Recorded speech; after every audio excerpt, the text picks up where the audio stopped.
Bismillahirrahmanirrahim. Assalamualaikum warahmatullahi wabarakatuh.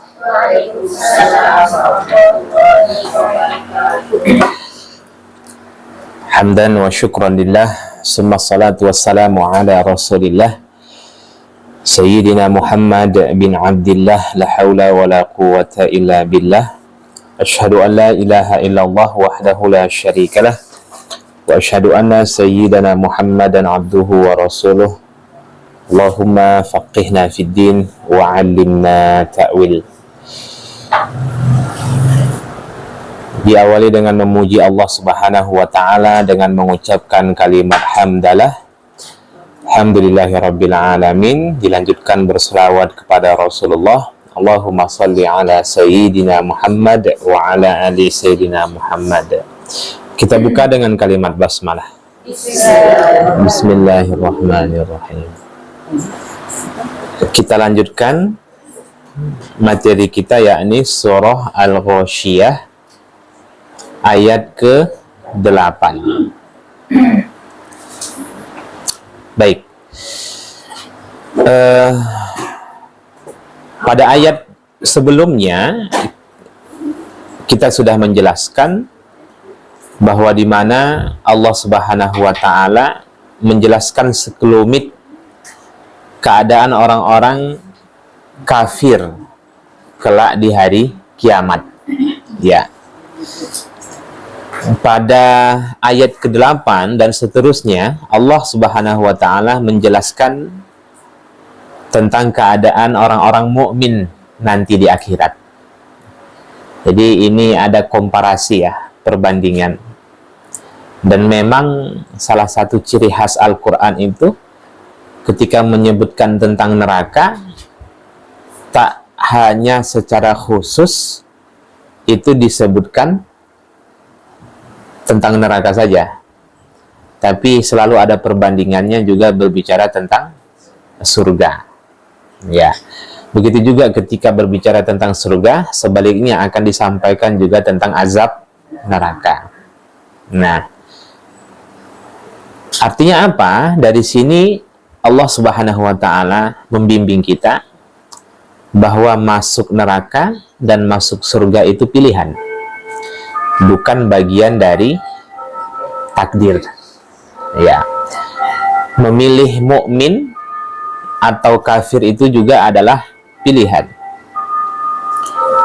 Faman syaa'a wa man syaa'a falyu'min, faman syaa'a falyu'min wa man syaa'a falyakfur. Barang siapa yang ingin beriman, hendaklah dia beriman. Barang siapa yang ingin kafir, silahkan kafir.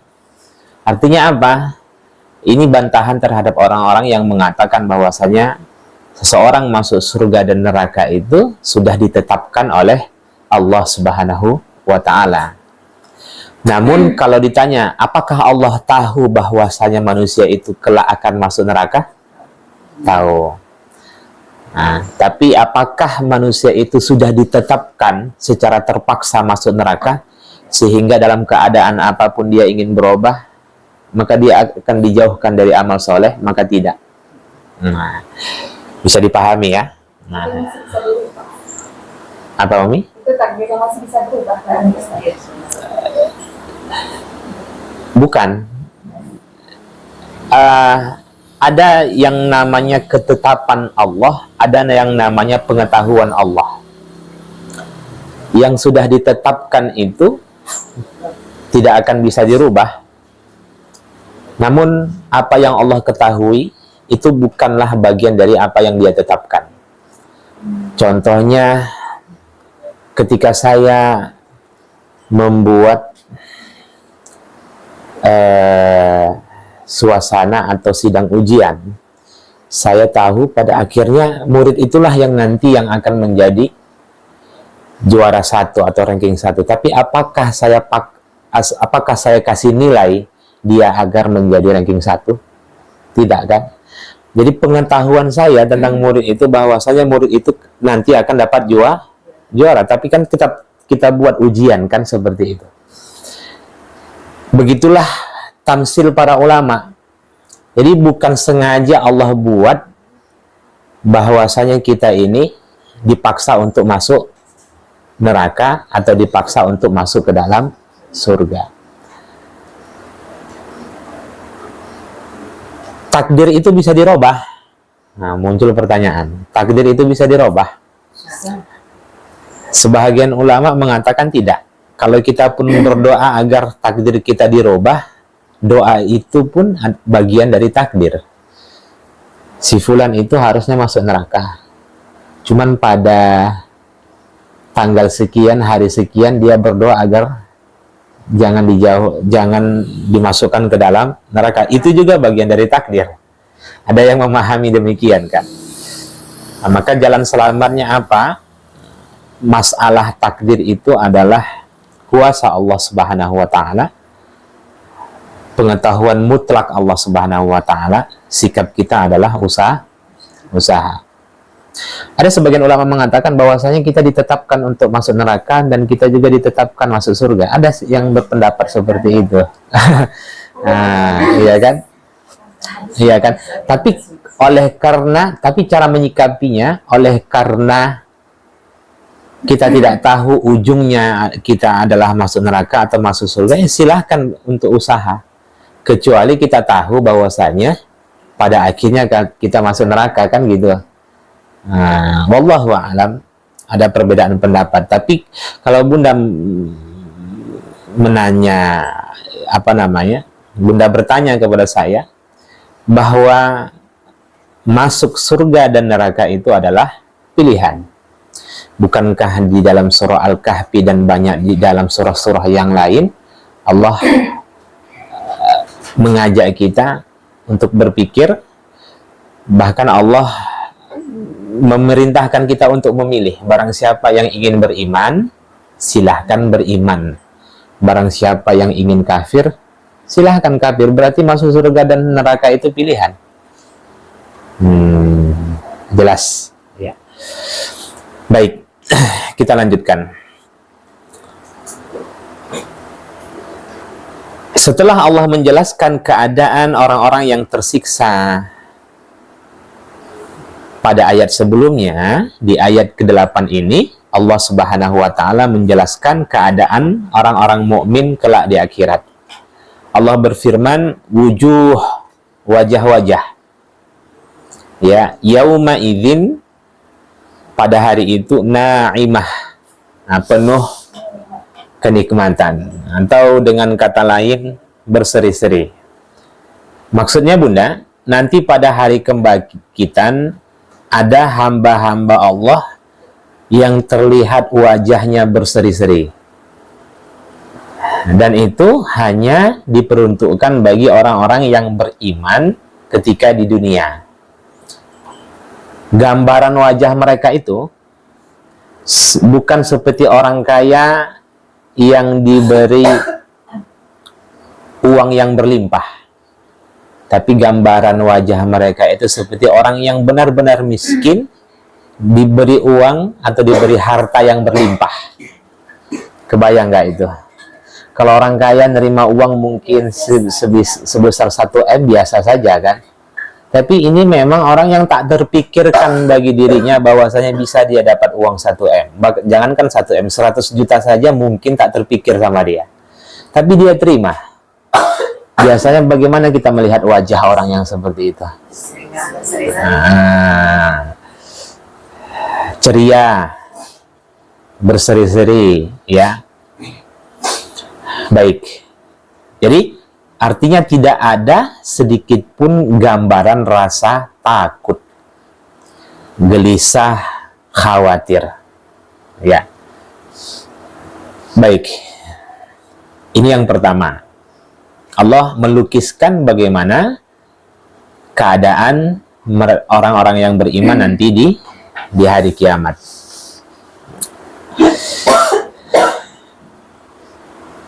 Kita lanjutkan.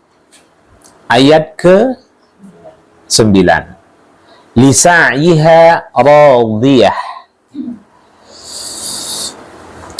Lisa'yiha itu apa artinya? Terambil dari kata sa'a, ya. Makna asalnya itu karena usahanya radiyah, orang-orang yang ridho. Itu makna asalnya. Lisa'iha radiyah maksudnya adalah merasa senang, merasa puas, merasa gembira karena usahanya. Yang dimaksud dengan usaha di sini adalah amal soleh. Ya, yang dimaksud dengan lisa'iha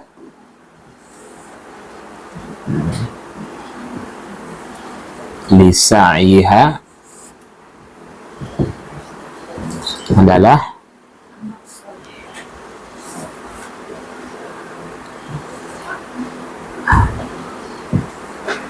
amilus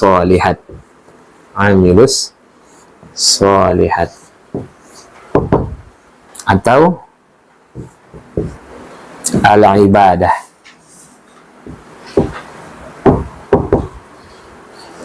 Ya. Maksudnya begini, bahwa semua amal soleh atau ibadah yang mereka lakukan ketika di dunia itu tidak pernah disia-siakan oleh Allah Subhanahu wa Ta'ala. Jadi nggak ada tuh istilah kalau dia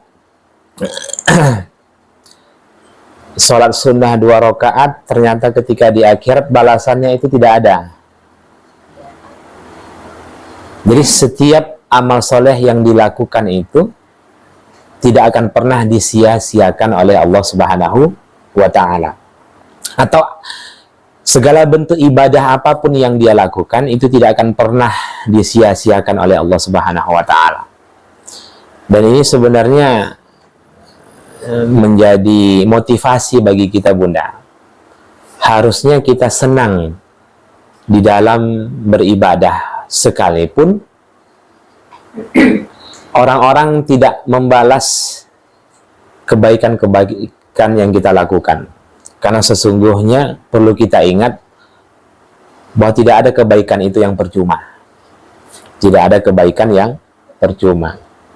Hari ini kita melihat orang begitu resah, gelisah, jika ternyata kebaikan-kebaikan yang selama ini dia lakukan itu tidak dibalas.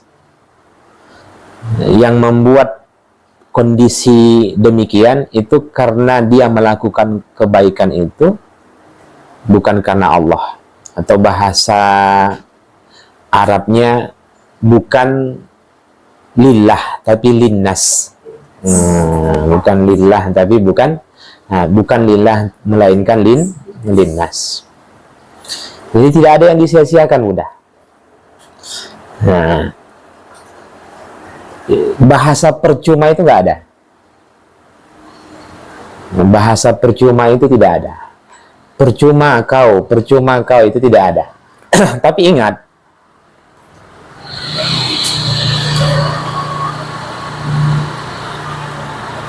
ibadah kita itu akan diterima oleh Allah Subhanahu wa Ta'ala bila kita memenuhi syarat-syarat dari ibadah itu.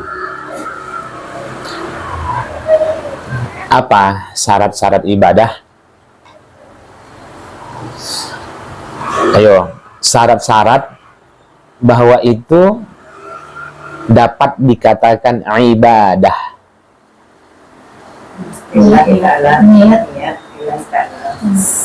Niat.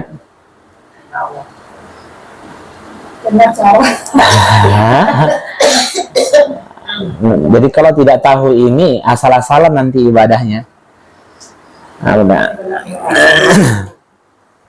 Sebenarnya sudah kita bahas. Al-ibadah hiya ismun jami'un likulli ma yuhibbuhu Allah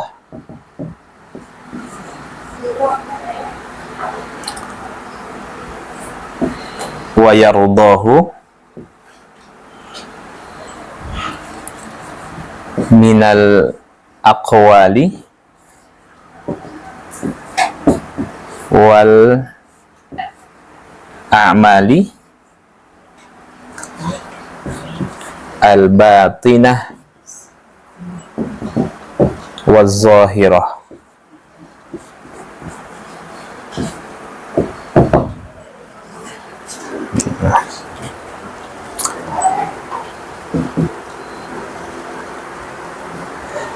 Ibadah itu ismun jami', istilah yang mencakupi likulli, untuk setiap ma yuhibbuhullahu wa yardahu, untuk setiap apa yang dicintai oleh Allah dan diridhoinya.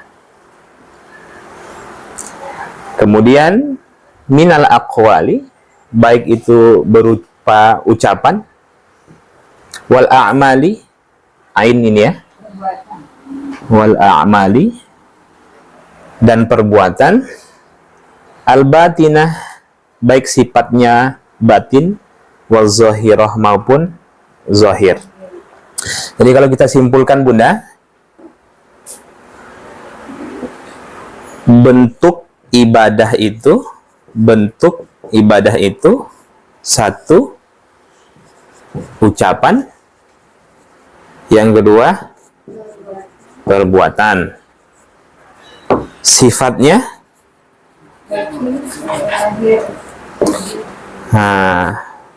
batin,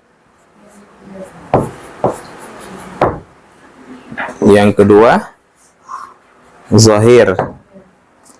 Kemudian syaratnya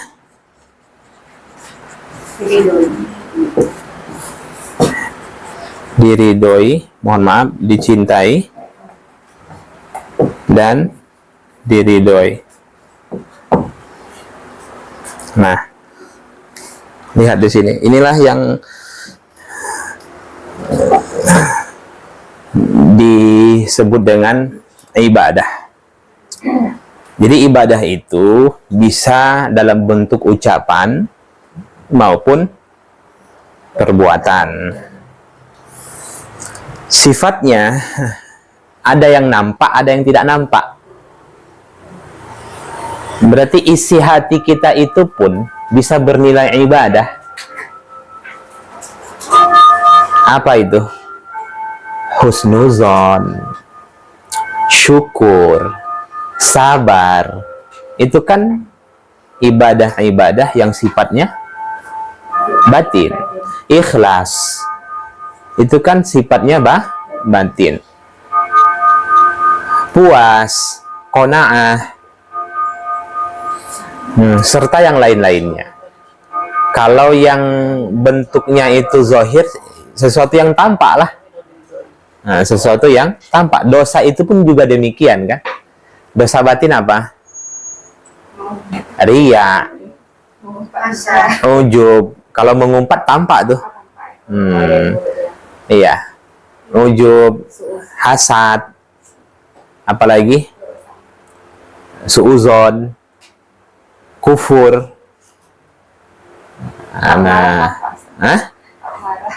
Marah. Nampak tuh Bunda. Iya. Bisa dia zahir maupun batin. Kalau marahnya dia pendam, senyum dia, tapi marah sebenarnya berarti itu batin tuh. Biasanya yang kayak gitu tuh lagi sakit, nahan kan. Iya. Tapi ingat Bunda, entahkah itu ucapan maupun perbuatan, baik batin maupun zahir, itu mesti dicintai dan diridhoi oleh Allah. Kapan ibadah itu dicintai dan diridhoi oleh Allah? Maka bila dia tunduk ittiba, ya, ittiba Al-Quran dan Sunnah, As-Sunnah wal ikhlas. Ya, ittiba Al-Quran, Sunnah dan ikhlas. Jadi Berarti apa? Dari sini sebenarnya sudah paham kita nih. Sudah dapat kita simpulkan. Kalau ibadah itu amal soleh atau apapun yang dia lakukan mengikut hawa nafsu disebut ibadah? Tidak. Paham ya?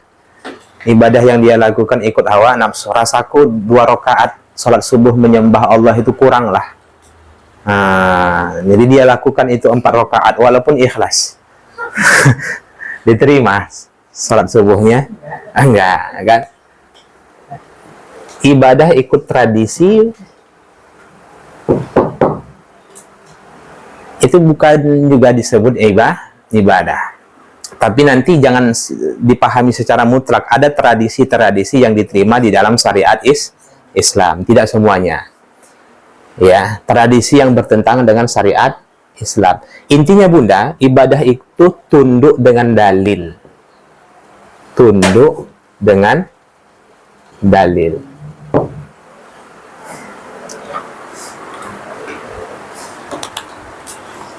Ya ayyuhalladzina amanu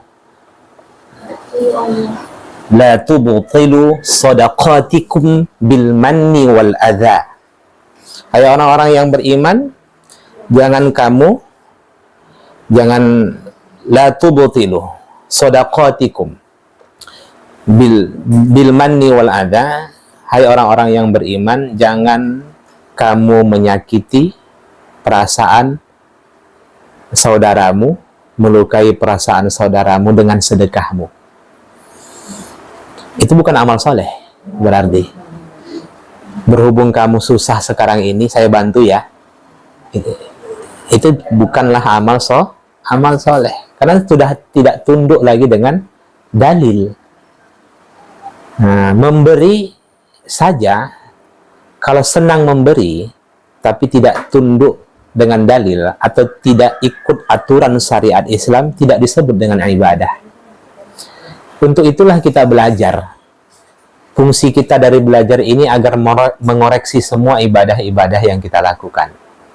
Kamu kan miskin sekarang, aku bantulah. Nah, kata-kata miskin itu membatalkan ibadah. Nah, kan gitu. Atau semisal dia beribadah tapi niatnya itu bukan mengharap ridha Allah, bukan mengharap balasan dari Allah, tapi melainkan mengharapkan pujian atau penghormatan dari manusia, kan berarti nggak tunduk dengan dalil. Itu disebut dengan apa? Riya. Riya itu Bunda, riya itu bisa saat memulai dan bisa belakangan. Dan itu juga membatalkan ibadah. Contoh, ketika dia haji, di awal niatnya itu memang untuk mengharapkan ridha Allah. Tapi 10 tahun kemudian berniat itu. Bisa dipahami? 10 tahun kemudian, setiap orang haji, dia posting-posting supaya orang tahu dia sudah berangkat haji. Nah, niatnya ya, kita tidak menilai yang zohirnya. Niatnya itu memang apa? Supaya orang tahu bahwasanya saya sudah berangkat haji. Supaya orang tidak menyepelekan saya. Maka batallah ibadah haji yang 10 tahun yang lalu itu. Maka itu yang disampaikan oleh para ulama. Riya itu bisa muncul saat memulai, bisa munculnya di belakangan. Maka berhati-hati. Kita mesti konsisten, berusaha kuat ya, bagaimana agar tetap menjaga amalan-amalan kita itu agar senantiasa ikhlas selamanya. Doa dari dia tiba-tiba muncul rasa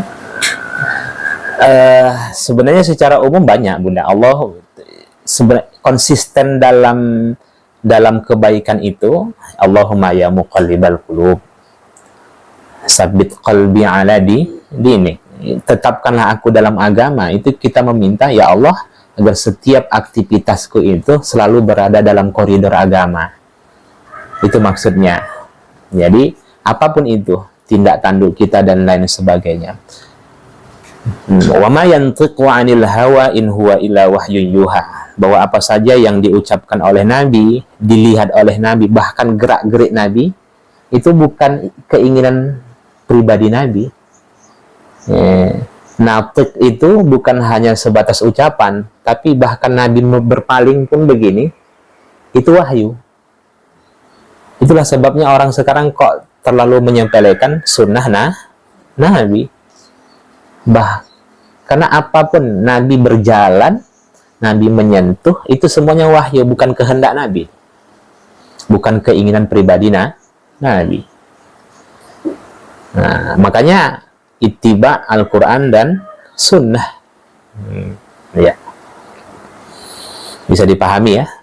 Nah, hati-hati. Jadi jangan sampai kita berusaha menjaga ibadah itu agar ikhlas selama 20 tahun, di tahun ke-21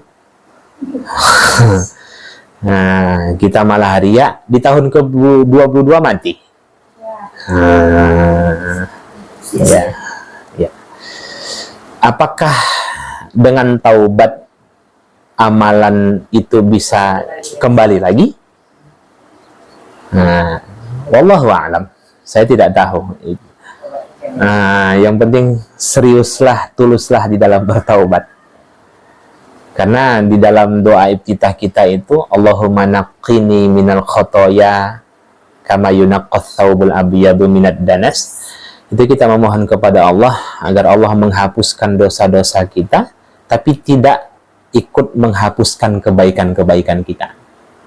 Mudah-mudahan dengan memperbanyak doa iftitah itu dalam sholat, hanya dosa saja yang terhapus, amal soleh tak terhapus. Ya. Kalau dibaca di dalam sholat. Dan kita pun juga memohon kepada Allah, a'udzubika min syarri ma sana'tu. Itu kan bagian dari permohonan kita kepada Allah. Ya, agar jangan sampai perbuatan-perbuatan buruk kita itu mendatangkan bencana. Bencana itu bisa berupa apa? Amal soleh dihapuskan. Amal soleh itu, Bunda, ada satu perbuatan yang menghapus seluruh amal soleh. Apa itu? Kalau riya kan hanya menghapus amal soleh itu saja. Ya, paham ya? Riya dengan sedekah berarti yang terhapus sedekahnya. Syirik. Syirik itu menghapus seluruh amal. Maka berhati-hati. Apapun bentuk amal solehnya terhapus, sholatnya, zakatnya. Man taraka sholatal asri faqad habita amaluh. Barang siapa yang meninggalkan salat asar, maka terhapuslah amalnya pada hari itu. Berarti kalau 10 tahun dia tak salat asar, setiap hari lah amal soleh, maka selama 10 tahun itulah amal solehnya tidak diterima. Salat maghribnya, salat isanya, salat zuhurnya itu terhapus. Salat maghrib, isya, subuh, zuhur itu terhapus gara-gara apa? Meninggalkan salat asar. Jadi ya. Tapi yang terhapus hari itu tidak menghapus seluruh salat sebelum-sebelumnya. Ya, maka berhati-hati.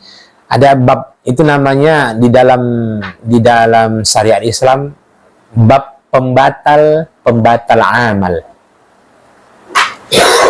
Pembatal amal itu maksudnya satu, syirik.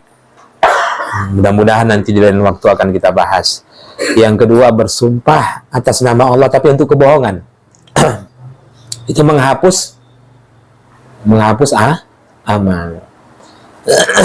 Menyakiti atau melukai hati si penerima dengan pemberiannya. Itu menghapus amal. Riya itu menghapus amal serta ibadah-ibadah lainnya. Bagaimana Ustadz kalau tidak tahu? Bagaimana Ustaz, saya tidak tahu bahwasanya itu ternyata membatalkan amal, kan gitu tuh. Tahunya sekarang. Apakah bisa disimpulkan ibadah itu diterima? Belum tentu. Apa yang menjadi sebab dia tidak tahu? Apakah dia menunggu untuk dibenarkan? Kalau ternyata dia menunggu untuk dibenarkan, maka amal soleh itu tertolak. Tapi kalau ternyata dia adalah orang yang giat untuk mencari kebenaran, namun ternyata masih ada yang salah dalam amalannya, itu ma'dzur, dimaafkan. Kalau kita melihat, umpamanya, contoh saya pernah safar bareng dengan teman ke Medan, dia menjamak sholat asar dan maghrib. Sholat apa berai? Jamaknya sholat asar dengan maghrib. Dari mana dalilnya? Selama ini aku sholat ya aku jamak aja dengan itu. Ya ikut siapa gitu kan? Perasaanku seperti itu kan gitu kan. Nah, bagaimana kondisi orang seperti itu? Jika ternyata dakwah itu sampai ke negerinya, bisa jadi batallah salat selama ini. Kan dakwah itu sampai, dia yang tidak mau cari tahu kan. Ajakan-ajakan untuk ngaji di media sosial ada, melalui grup WhatsApp ada, kadang scroll Facebook keluar dia, tapi dilewatkan ya. Nah, kemudian dengan pedenya dia mengatakan aku tidak tahu. Sebenarnya kan itu sinyal-sinyal hidayah dari Allah, tapi dia saja yang mengabaikannya. Maka berhati-hati. Tak semua yang tidak tahu itu dikatakan tidak dosa. Bisa berdosa, Bunda. Tergantung apa sebab dia tidak tahu. Tidak mau tahu. Begini, Bunda. Ilmu itu ditunggu atau dicari? Dicari. Hadisnya saja tolabul ilm. Hadisnya kan tolabul ilm, menuntut ilmu, bukan menunggu ilmu kan? Menunggu ilmu. Hari ini kita melihat sholat ajalah dulu, nanti kalau salah ketahuannya itu nggak boleh seperti itu. Dia harus berusaha mencari bagaimana kaifiyah sholat yang benar. Jangan-jangan fikih keluarga kita ditolak. Pelayanan bunda dengan suami itu tertolak. Pengorbanan bunda terhadap anak itu tertolak. Gara-gara apa? Tidak didasari dengan ilmu. Bisa dipahami? Penting kita belajar itu, Bunda ya. Hari ini kita melihat terlalu banyak orang yang meremehkan ilmu. Ya kan? Mereka pikir sholat, puasa, zakat itu sudah cukup, ya kan? Apakah kita termasuk golongan orang yang merasa sudah berbuat baik, padahal sebenarnya kita berada di atas jalan bid'ah? Jangan-jangan kita lah itu. Merasa orang yang benar, sebenarnya kita lah orang yang sesat. Bahkan di dalam surah Al-Kahfi itu disebutkan, tidak ada yang paling rugi dalam hidup ini kecuali orang yang merasa dirinya benar padahal sebenarnya dia sesat. Itu adalah orang yang paling rugi. Kalau orang yang merasa, kalau ada orang yang melakukan kemaksiatan, dia tahu itu perbuatan maksiat, itu juga rugi. Tapi yang paling fatal itu merasa dirinya soleh, sebenarnya dia sesat. Bahkan disebutkan di dalam surah itu mereka adalah penghuni neraka jahanam. Ya. Jadi dari situ kita dapat pelajaran bahwasanya penting untuk menuntut ilmu. Di dalam jiwa kita ini apa? Ada apa, Bunda?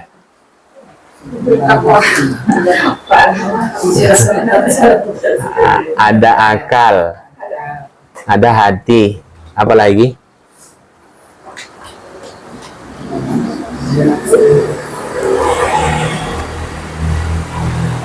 Apa Bunda? Ada nafsu atau ada hawa? Hawa. Sebenarnya keinginan itu disebut dengan hawa, bukan nafsu ya. Nafsu itu apa artinya?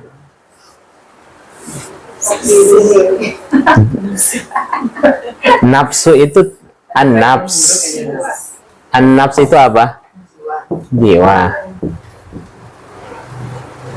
Nah, nafsu itu jiwa. Berarti jiwanya apa? Kalau yang baik-baik itu dia peturutkan, berarti namanya nafsul mutmainnah. Bisa ditambah hawa an-nafsul mutmainnah. Keinginan nafsunya itu, keinginan jiwanya itu yang baik-baik saja. Nah, kalau yang buruk-buruk itu dia peturutkan, hawa an-nafsu ammarah bisu. Kan itu. Kalau depan Ustadz Kalem dekat dengan penari joget dia, hawa an-nafsu lawamah. Kadang baik, kadang buruk, itu nafsu lawamah. Nah, jadi begini, sebelum Allah menciptakan manusia, pertama kali Allah ciptakan itu apa?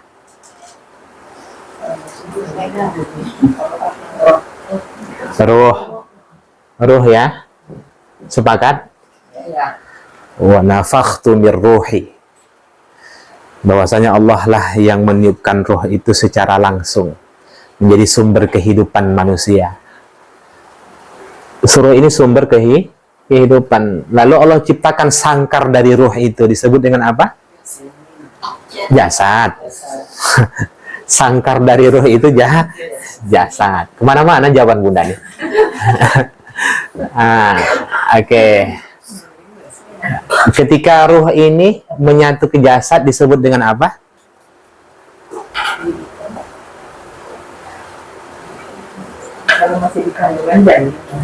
Kalau ruh ini menyatu sudah ke dalam jasad disebut dengan apa? An-nafs. Jadi jiwa. Berarti kalau dia sendiri disebut apa? Ruh. Kalau dia sendiri disebut jasad. Saya ulang kembali Bunda. Kalau dia sendiri disebut apa? Ruh. Kalau dia sendiri, kalau bersatu, jiwa, nafs. Nabi Muhammad itu Isra Mi'raj, ruh, jasad atau nafs? Oh, berarti seperti kita mimpi lah ya. Isra Mi'rajnya Nabi kita. Berarti badan Nabi itu di rumah Ummu Hani, ruhnya yang Isra Mi'raj. Salah dong. Nafs. Kan gitu kan. Berarti kalau disebut nafs, gabungan dari Allah. Subhanalladzi asra bi'abdihi. Hamba itu ruh saja, jasad saja, atau ruh gabungan ruh dengan jasad? Pintar. Anda paham ya? Oke. Nah, di dalam jiwa ini ada akal, ada hati, ada hawa. Nah, ini saat ini Bunda sudah menyatu dia. Ini dia belum punya keinginan. Paham ya? Dia belum punya keinginan. Allah hadirkan keinginan ke dalam jiwa itu disebutlah dengan hawa. Paham?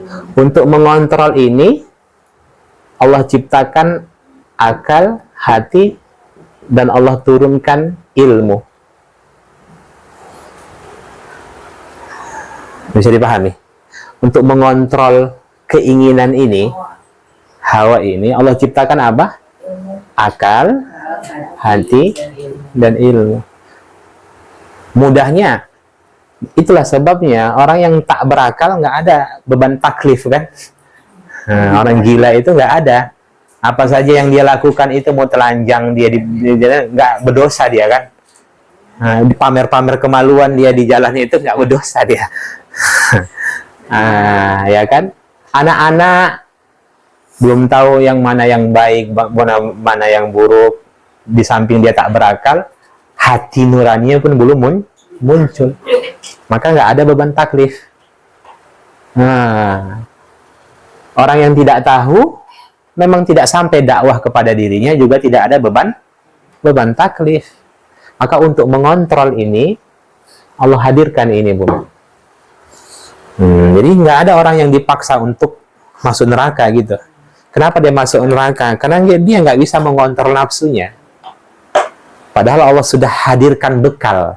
Apa bekal itu? Akal, hati, dan ilmu. Allah sudah turunkan Al-Quran. Ya. Kecuali Al-Quran itu memang tak sampai ke dia. Hidupnya di mana? Di pulau. Hidupnya di pulau. Mau nyebrang dia nggak ada perahu. Menunggu orang datang nggak ada. Sampai mati dia di situ. Kemungkinan besar dia adalah orang yang lepas dari beban taklif. Ya.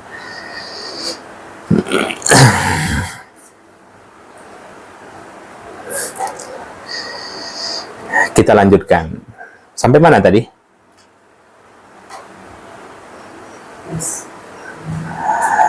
Ayat ke-9 ya. Lisa'iha radiyah. Baik. Jadi ibadah itu harus tunduk dengan dalil. Ya. Ini bisa kita jabarkan, Bunda, pada kasus-kasus yang lain. Seorang yang melaksanakan umroh tapi berusaha sekuat tenaga agar dia dapat mencium Ka'bah sampai tersingkap auratnya, sampai melukai dirinya. Itu ibadah tunduk dengan dalil atau ikut hawa nafsu? Hawa nafsu. Itu bukan disebut ibadah tuh. Itu kan dalil mencium Ka'bah itu kan tidak ada. Yang ada kan mencium Hajar Aswad. Itu pun ada syarat-syarat tertentu. Umar bin Khattab saja, di masa Umar bin Khattab saja, tongkat Umar itu saja yang disentuhkannya. Karena nggak sanggup dia untuk mencium secara langsung kan. Nah, tongkat itu yang disentuhkannya ke Hajar Aswad itu. Nah, baru tongkat itu yang beliau cium. Ya. Hari ini kita melihat, kadang lihat perempuan di tengah-tengah gitu kan, ditindih-tindih dia. Nah, kemudian ada calo-calo yang kita membayar bisa menerima jarak itu gimana? Calonnya setan tuh, Bunda.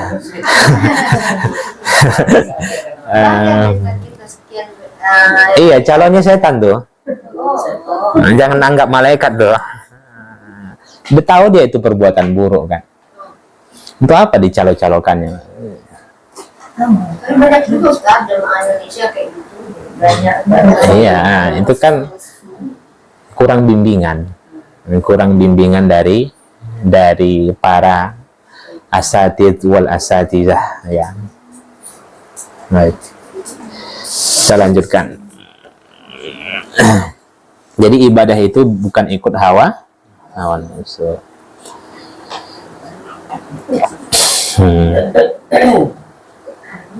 Kita lanjutkan.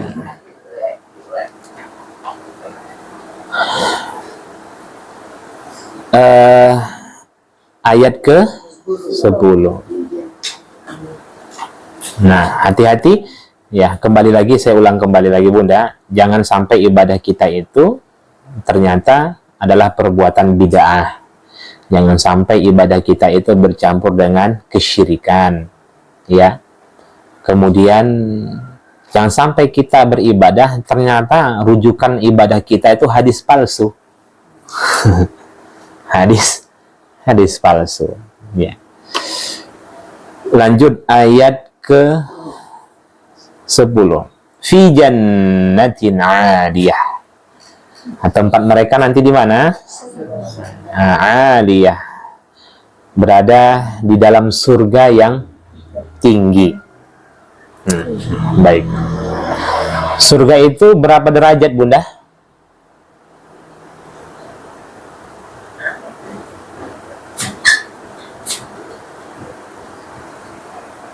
Surga berapa derajat? Nah, Nabi mengatakan surga itu 100 derajat. Ketika engkau meminta surga, mintalah surga Firdaus. Itu kan sambungan dari hadis tersebut. Surga itu berapa derajat? 100 derajat. Dan setiap satu surga itu luasnya seluas langit dan bumi.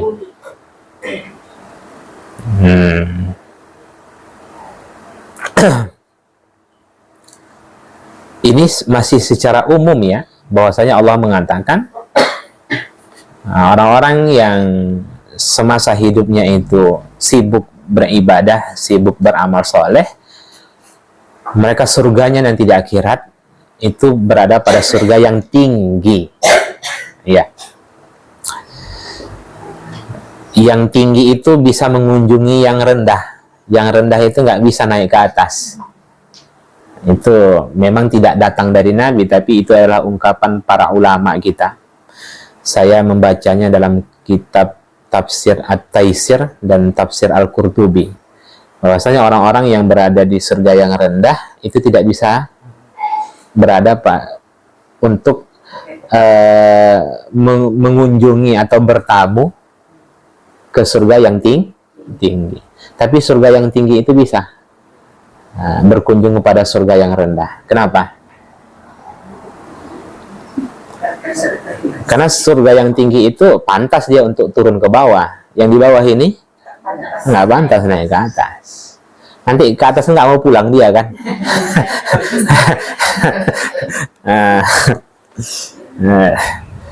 Baik.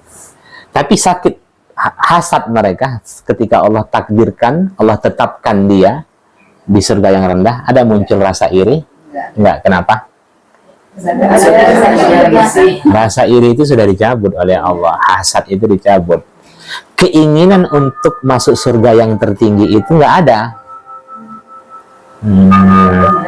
Makanya orang yang minum khamar di dunia, dia tidak akan minum khamar nanti di surga kan, gitu kan.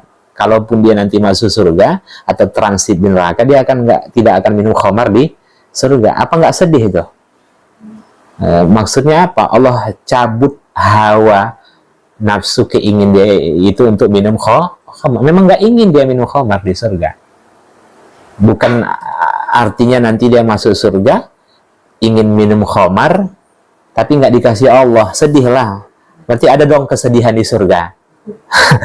Nah, maka itu bertentangan ya. Keinginan dia untuk minum khamar itu dicabut. Maka jangan bandingkan, jangan bawa perasaan Bunda di dunia ini ke surga. Ya, suami saya nanti bidadari saja sudah berapa tuh di surga.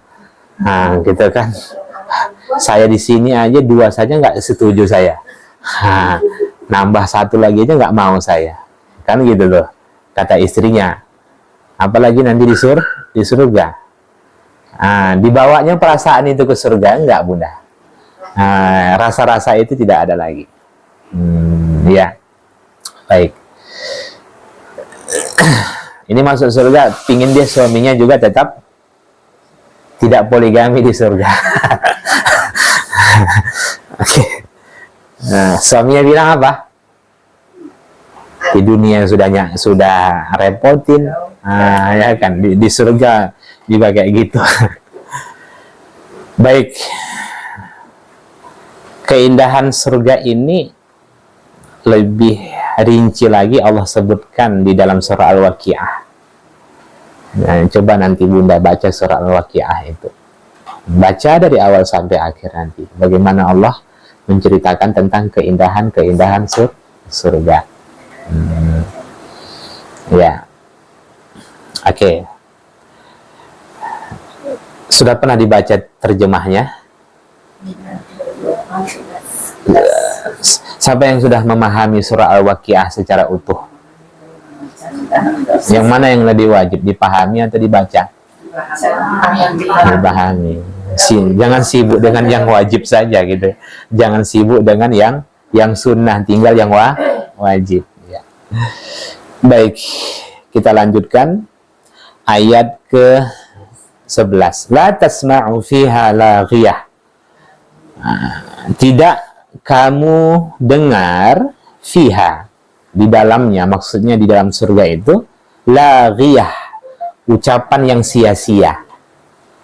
Nah, ucapan yang sia-sia, omongan-omongan apa itu bahasa Jawa, ngalor ngidul ya.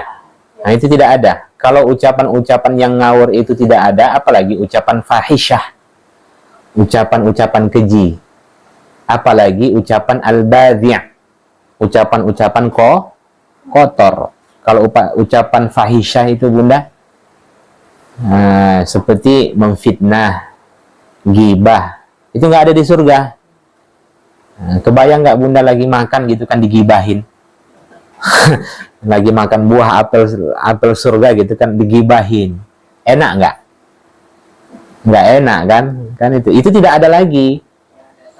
Nah, fitnah, dusta itu tidak ada. Ucapan al-badhi' itu ucapan-ucapan kotor, seperti mohon maaf, nama-nama hewan lah, dia sebut monyet. Anak-anak sekarang itu sikit-sikit anjir, kan gitu kan. Wah, macam-macam lah itu. Bahkan dan apa namanya, bahasa-bahasa kotor yang lainnya lah. Nah, dancu kan itu kan. Itu yang sering kita dengar tuh. Itu tidak ada ucapan-ucapan seperti itu nanti di surga. Kalaulah ucapan laghiyah itu tidak ada, yang basa-basi itu tidak ada, apalagi ucapan kemaksiatan. Nah, berarti semasa hidup di dunia siap-siaplah mendengar ucapan-ucapan kotor. Nah, selama hidup di dunia bersiap-siaplah untuk mendengar ucapan kotor, karena ucapan kotor itu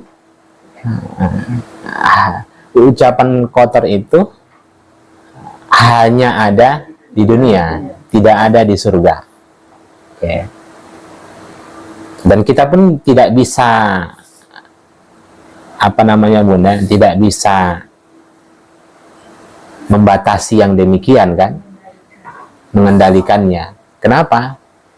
Kadang kita pun, mulut kitanya nggak bisa kita kontrol, apalagi mulut orang kan. Kadang-kadang mulut kita nggak bisa kita kontrol kan. Nah, apalagi mulut orang. Baik, jadi kalau begitu, seorang mukmin itu semasa di dunia sikap mereka dalam berucap itu apa?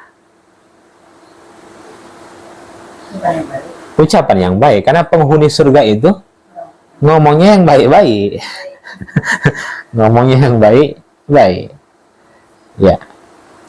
Apa ucapan penghuni surga itu? Di dalam tafsir disebutkan ucapan salam, sanjungan kepada Allah, pujian kepada Allah, penghormatan, dan lain-lainnya.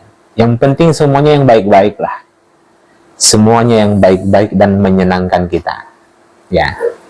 Nggak ada yang nyakiti perasaan Bunda. Ya. Baik, lanjut ayat ke-12.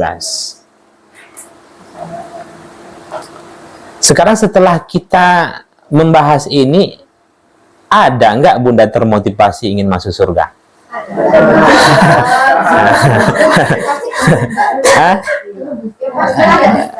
Iya, ini penting nih kan. Ini penting karena kalau orang sudah tak termotivasi ingin masuk surga atau biasa-biasa saja, ada masalah. Nah, ya kan. Saya lupa ada ungkapan seorang ulama. Cara praktis masuk surga. Dia awali dengan dengan apa namanya, dengan ungkapan kasihan manusia itu. Andailah manusia itu rasa takutnya dengan neraka itu sama dengan rasa takutnya dengan kemiskinan, pasti dia akan masuk surga. Bisa dipahami, kan dalam tuh Bunda, ya kan? Karena kalau kita melihat manusia itu berbagai cara yang dia lakukan, supaya dia nggak jatuh miskin. Tapi sampai-sampai dia melakukan segala cara, walaupun yang haram dia lakukan tuh, supaya dia jangan sampai miskin. Andai semangat 45 itu ada tuh di dalam jiwanya, nah ya kan, tentang takutnya terhadap neraka, masuk surga dia. Cuman itu tak tertanam. Jadi betul memang kan, ya, rasa takut kita dengan kehidupan akhirat itu kurang, dan berdampaklah pada amal soleh kita.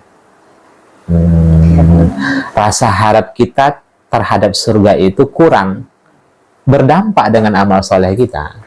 Coba Bunda, jujur ya, saya ngomong nih, Bunda percaya dengan saya? Percaya nggak? Ini kalau nggak percaya susah nanti nih. Nah gini, andai, ya kan, saya ngomong nih sama Bunda, ibu-ibu, kalau ibu-ibu hari ini melaksanakan sholat sunnah 2 rakaat, maka saya akan menyediakan secangkir teh dan susu kepada ibu-ibu. Kapanpun mau ibu-ibu untuk meminum secangkir teh dan secangkir susu itu akan tersedia di hadapan ibu-ibu. Nah, kalau saya ngomong seperti itu, atau siapapun yang Bunda yakini ngomong seperti itu, Bunda semangat nggak sholat sunnah 2 rakaat itu? Mestinya seperti itulah ketika Allah mengatakan barang siapa yang sholat sunnah 2 rakaat sebelum subuh, kata Nabi, maka Allah akan berikan dunia dan seisinya. Tapi kenapa dia tak termotivasi gitu? Ada masalah kan? Nah, ada masalah dengan keimanannya. Ya. Nah, lagi-lagi jawabannya yang itu nampak Ustadz, yang ini tak nampak gitu. Nah, baik. Coba bawa analogi itu Bunda ketika kita beramal soleh. Bawa analogi itu. Nggak ada kebaikan kita yang disia-siakan oleh Allah Subhanahu wa Ta'ala. Baik. Kemudian lanjut, fiha ainun jariyah. Di sana ada mata air yang mengalir. Di dalam surga itu ada mata air yang selalu mengalir, dan itulah minuman ahli surga. Ya. Mereka bebas sesuka hatinya untuk meminum, ya, apa namanya, air tersebut. Ya. Bukan satu mata air saja, tapi banyak mata air. Dan jangan bayangkan mata air yang di dunia ya. Yang penting tak pernah terbetik di hati manusia. Kalau yang dilihat saja tak pernah, didengar saja tak pernah, apalagi sampai tak terbetik dalam hati manusia pun itu tidak ada. Berarti kalau kita bayang-bayangkan nampaknya lebih indah dari ini gitu kan. Lebih indah surga itu. Demikian juga neraka. Kalau kita bayangkan umpamanya kalau kita nonton film-film yang mengerikan, kebayang kita nampaknya beginilah neraka itu. Lebih dahsyat neraka daripada itu. Bunda kalau nonton film yang memang suasananya itu sangat indah, contohnya apa? Film apa? Dulu. Nah, ya. Kalau dulu saya waktu kecil, yang terbayang sama saya Bunda, kalau nonton Teletubbies itu kan, nampaknya begini surga itu kan. Ternyata lebih indah dari itu. Hijau, ya kan, imajinasi kita itu anak-anak itu tak kemana-mana lah. Ya kan, terbang gitu kan. Baik. Baik. Sama anak saya yang perempuan juga seperti itu, Bunda. Nanti kadang tidur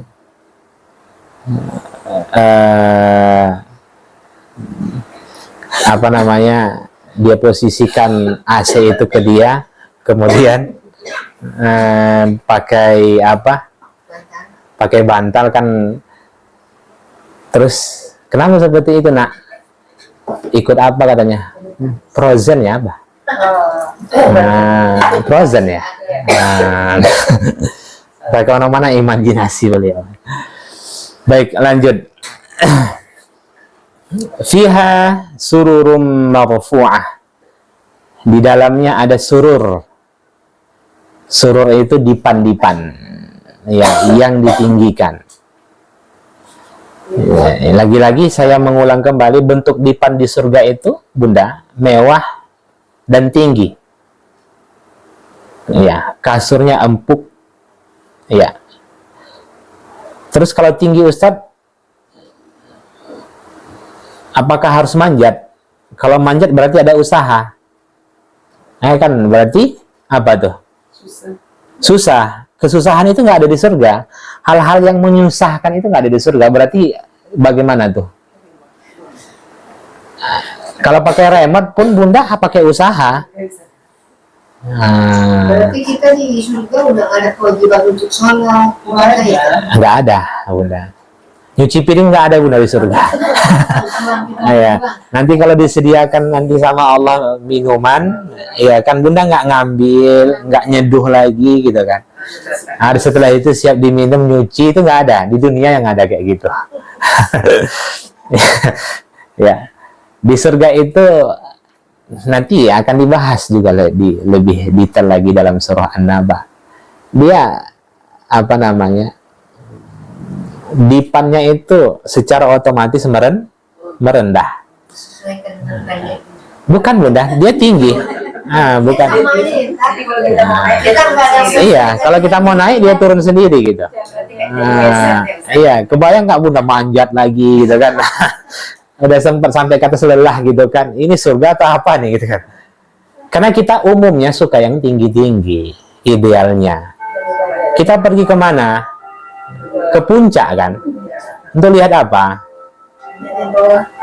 Lihat ke bawah, lihat bawah kan, lihat hijaunya pohon, sawah, air kan gitu tuh. Itu memang fitrah kita sebagai manusia. Ya. Nanti Allah sediakan nanti pakaian yang berwarna hijau. Karena memang di dunia kita suka yang hijau-hijau. Buktinya apa? Kita kalau stres kemana? Lihat yang hijau-hijau kan? Ke puncak, ke sawah, gitu ya. Allah sediakan air di bawah istana-istana. Kita pun begitu juga di dunia kan. Kalau untuk menunjukkan orang itu orang hebat, lihat rumahnya ada kolam renangnya enggak kan gitu tuh. Itu menunjukkan dia orang hebat. Kita mau bagaimana mau bangun kolam renang? Ya kan. Kalau bisa rumah tuh yang diluaskan gitu kan, mau dibuat kolam renang pula kan, mau nambah kamar pun tak bisa. Apalagi mau nambah kolam renang. Ya, baik. Lanjut ya. Wa akwabum mawdu'ah, dan gelas-gelas yang tersedia. Kalau sudah tersedia, berarti sudah disediakan, Bunda. Nggak ada usaha di situ. Ya. Tak perlu Bunda pesan seinstan-instannya di dunia. Kita pasti punya usaha. Bunda kalau laundry gimana? Kalau suruh jemput, susun dulu kan gitu kan. Nampak kali sering laundry nampaknya Bunda. Disusun dulu. Kalau ternyata yang disusun, setelah kita susun apa lagi? Kita telepon kan? Ada usaha di situ. Ingat, di surga itu tidak ada usaha sedikit pun. Nah, itu tidak ada. Ya. Pilih rebahan di dunia atau rebahan di surga? Ah, banyak rebahannya di mana, Bunda? Ya. Baik, berarti cuma cita-cita saja yang masuk surga. Ya, aminnya saja yang banyak. Aminnya saja yang banyak. Baik. Kemudian wanamariqu masfufah, dan bantal-bantal sandaran yang tersusun. Nah, itu kalau kita ke hotel bintang 5, bantalnya sudah tersusun kan? Apalagi yang kalau dulu-dulu masa-masa bulan madu itu, ya, yang ada uangnya gitu kan, yang ada uangnya, ya kan, hotel bintang 5, buka jendela langsung nampak laut, kemudian di kasur itu ada love, gitu ya Bunda. Dulu Bunda kayak gitu ya. Enggak lama. Nah, terus ada angsa gitu kan. Nah, kemudian bantal-bantalnya sudah tersusun rapi, anduk sudah ada, lengkap lah. Ingat, jangan bawa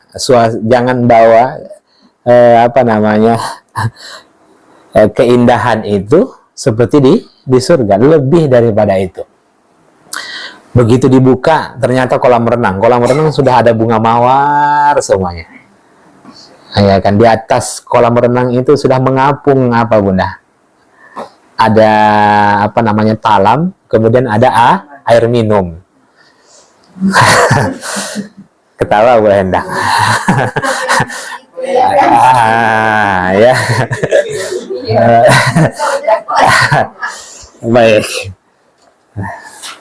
Baik. Awak mau gimana Ustaz? Awak bulan madu di kampungnya nengok sawit.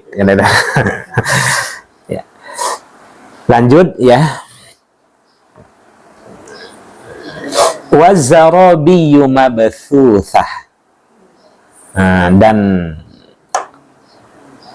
zarabi itu Bunda, kalau susah memahami, karpet.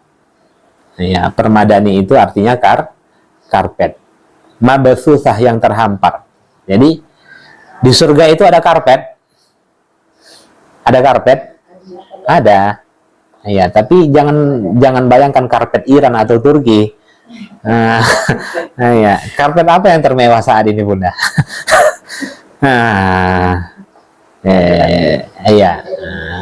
Ya, setahu saya, yang saya pernah duduk itu ya karpet Turki, karpet Iran, kan itu yang mewah ya. Bukan tikar yang lama itu Bunda, yang pelan-pelan bolong dia kan. Ya, kasurnya bukan kasur Palembang. Ya. King Coil, Ocean itu nggak ada tuh. Ya. Baik. Subhanallah ya. Jadi orang beriman itu Bunda, kalau baca ini, dia rela menjual dunianya demi akhiratnya. Tapi orang kafir, mereka rela menjual akhiratnya demi dunianya.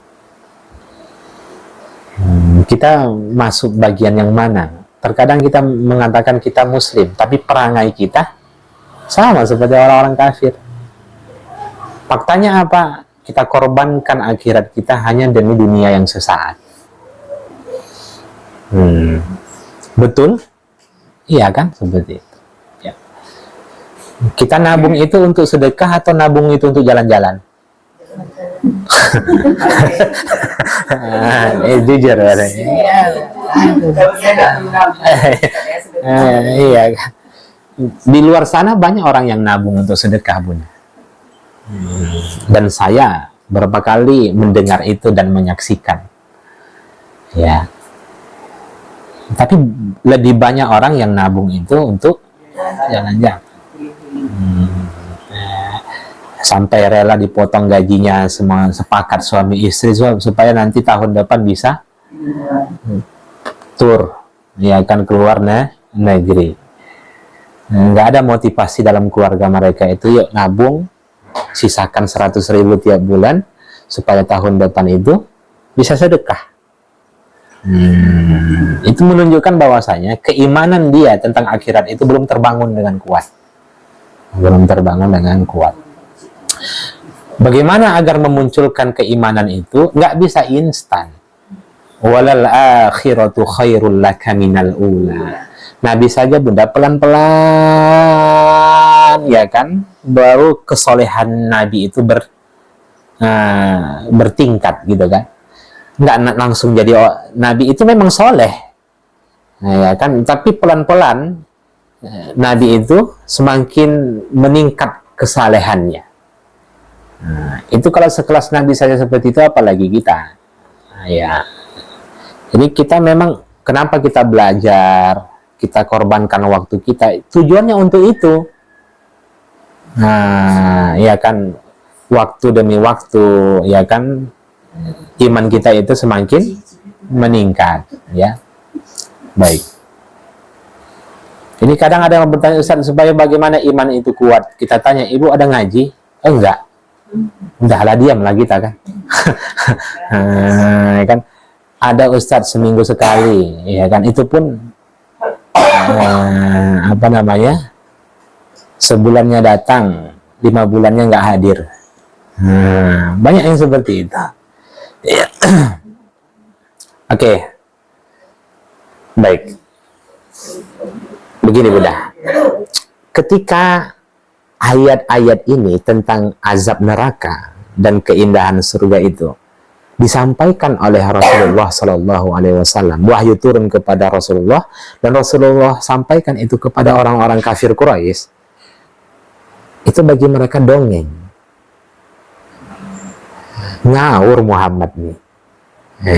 Mana ada seindah seperti itu, ya kan? Maka Allah ajaklah orang-orang musyrikin Makkah itu untuk menggunakan akalnya. Maka di ayat setelahnya, afala yanzuruna ilal ibili kaifa khuliqat. Allah ajak orang-orang kafir Quraisy itu untuk berpikir tentang keindahan alam semesta ini. Supaya apa? Supaya terbangun keimanan mereka, supaya muncul keimanan mereka tentang kehidupan akhirat. Kalaulah menciptakan hewan yang seperti itu saja mudah bagi Allah, apalagi hanya keindahan seperti itu, apalagi tentang keindahan surga, kan gitu. Jadi memang kalau kita melihat ayat-ayat Makkiyah ini, penduduk Makkah itu lebih banyak diajak berpikir, lebih banyak diajak berpikir. Baik, masih ada waktu, kita lanjutkan satu ayat. Afala yanzuruna ilal ibili kaifa khuliqat. Nah, kita di awal tadi kita sampaikan orang-orang kafir itu keheranan. Masa ada semengerikan itu? Masa ada seindah itu? Maka Allah ajak orang-orang musyrikin Makkah itu untuk melihat ciptaan Allah, khususnya apa? Di ayat ini, unta. Afala yanzuruna ilal ibili kaifa khuliqat. Maka tidakkah mereka memperhatikan unta, ibil, kaifa, bagaimana khuliqat, diciptakan. Secara umum begini Bunda, perhatikan. Unta itu hewan yang unik, yang kuat, ya, struktur tubuhnya yang aneh, tapi mau dia tunduk dengan penunggangnya yang lemah. Sudah tahu kemana sasarannya? Hewan unta itu memiliki tubuh yang tinggi, kuat, struktur tubuhnya yang aneh, tapi dia mau tunduk dengan pemiliknya, yang status pemiliknya itu apa? Lemah.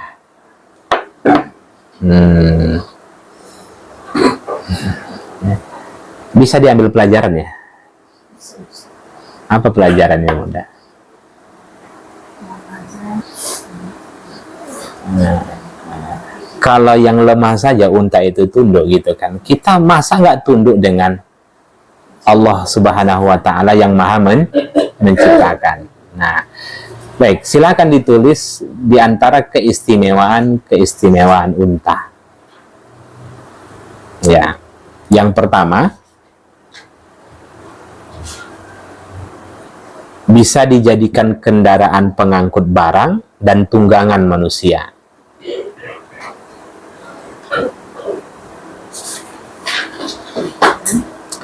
Bisa dijadikan kendaraan pengangkut barang dan tunggangan manusia. Ada yang sudah pernah naik unta, Bunda? Ada? Nah, kalau ingin perhatikan apanya ya? Perhatikan kondisi tubuhnya. Nah, takutnya encok pula kan. Ya, yang kedua, bisa berjalan di padang pasir dan kuat tidak makan dan minum selama 12 hari.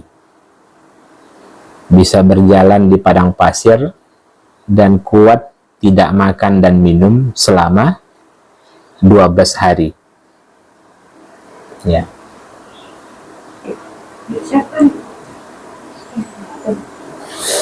Sudah?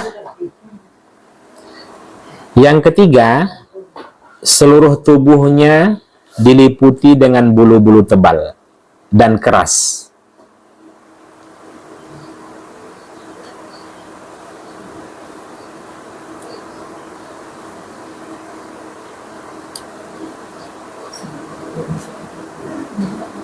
Untuk apa, Bunda?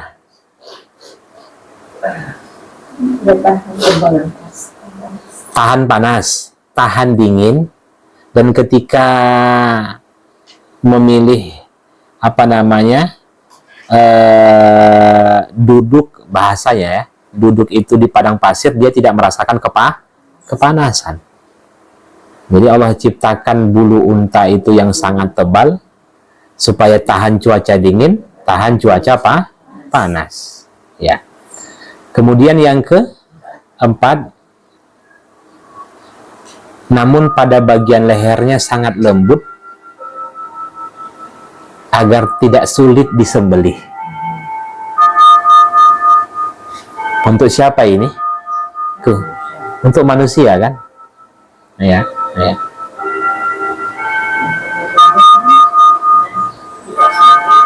Disembelih. Kemudian punuknya bisa menyimpan 130 liter air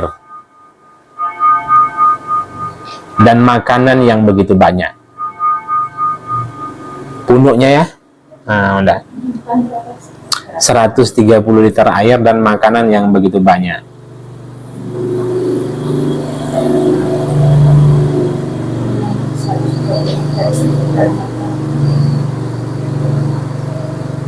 Bulu matanya yang begitu panjang sebagai anti angin, debu, dan badai padang pasir.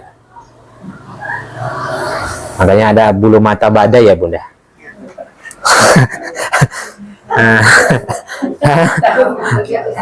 Ya. Ya.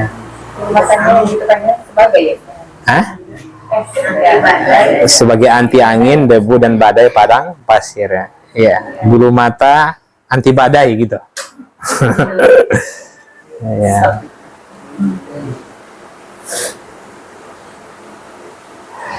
Baik.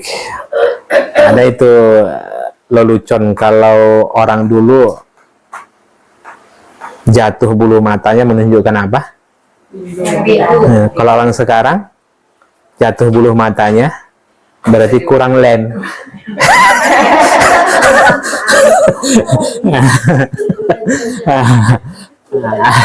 Itu haram, Ustaz? Hah? Haram lah. Kalau katanya sekarang ada yang ditempel. Kalau yang ditempel ditanam, ya, Bu? Ditanamnya. Yang ditanamnya ditempel dia tak ditempel saja, Ya. nggak ada masalah Bunda, karena dia tidak merubah secara permanen kan. Ada. Sulam, Mbak, di sana. Yang disulam itu alis kan, ya kan.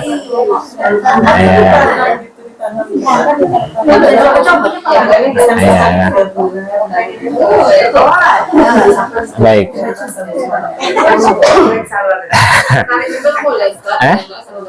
Apa? Boleh? Enggak lah.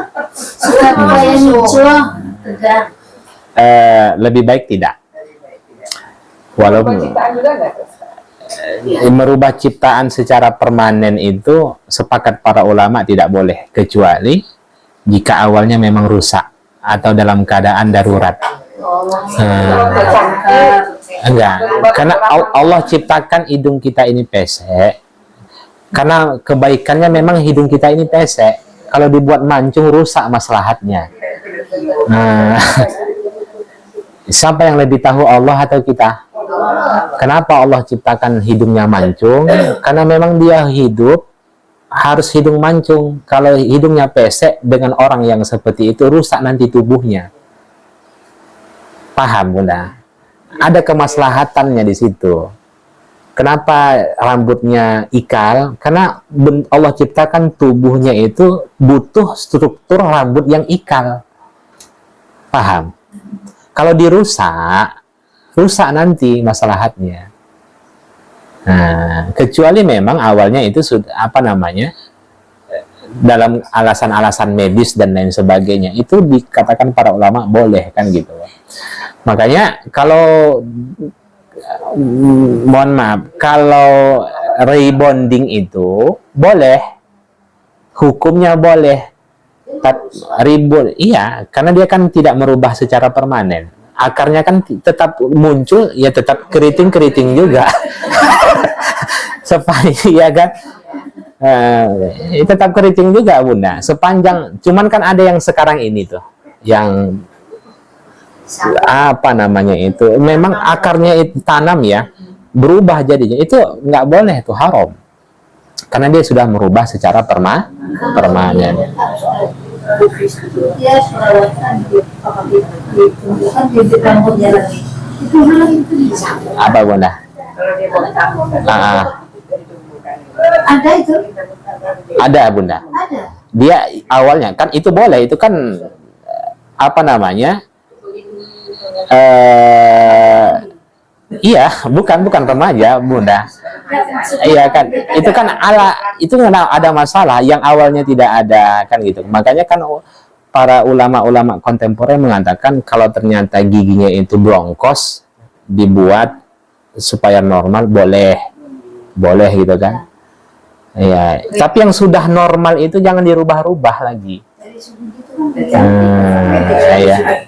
Dari segi artis itu kan giginya panjang. Sekarang cantik kok. boleh. Boleh. Pakai gigi palsu boleh Bunda. Jadi kan pas gigi yang artinya tuh diperbaiki jadi bagus sekarang. Iya. Tapi kalau yang awalnya tidak ada atau sebelumnya tidak ada, kemudian pakai gigi palsu atau dan lain sebagainya, nggak ada masalah. Tapi sengaja dia putus-putus gigi itu, ya kan, kemudian dia pasang gigi yang baru, itu nggak boleh itu. Memakai behel nggak boleh ya kan? Memakai behel. Nggak apa-apa, itu mempercantik itu Bunda. Boleh. Memperindah itu bagus. Yang penting jangan merubah secara permanen. Jangan merubah secara permanen. Ya. Berarti kayak Bunda lah ya kan? Dia start. Ibu ada tua gini di luar menjadi muda. Boleh. Bagaimanapun nggak bisa Bunda. Sampai mana tadi? Tidak lanjut. Unta bisa mengetahui sumber mata air dari jarak yang sangat jauh. Jadi orang-orang Arab dulu kalau ingin mengetahui sumber mata air itu dengan unta.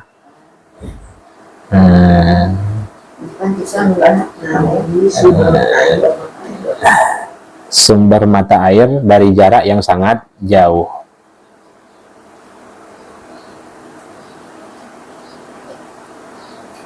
Unta dapat meminum air tawar dan air laut, air asin.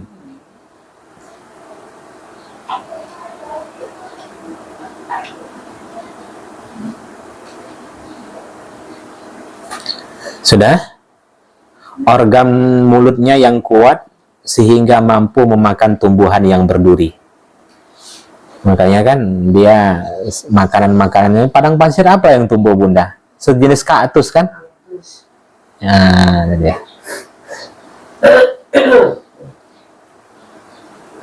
Dagingnya lezat untuk dimakan. Pernah makan daging unta?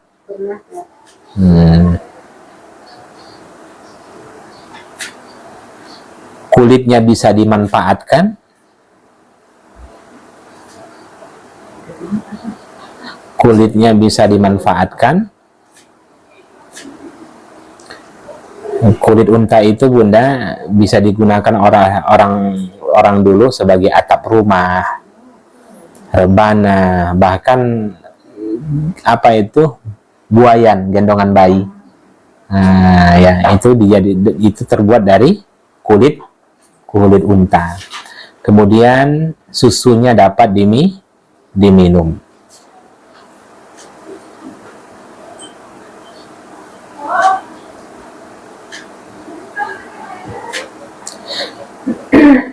Terakhir dia mampu menyedot 130 liter air dalam waktu 3 menit. 130 liter air dalam waktu 3 menit.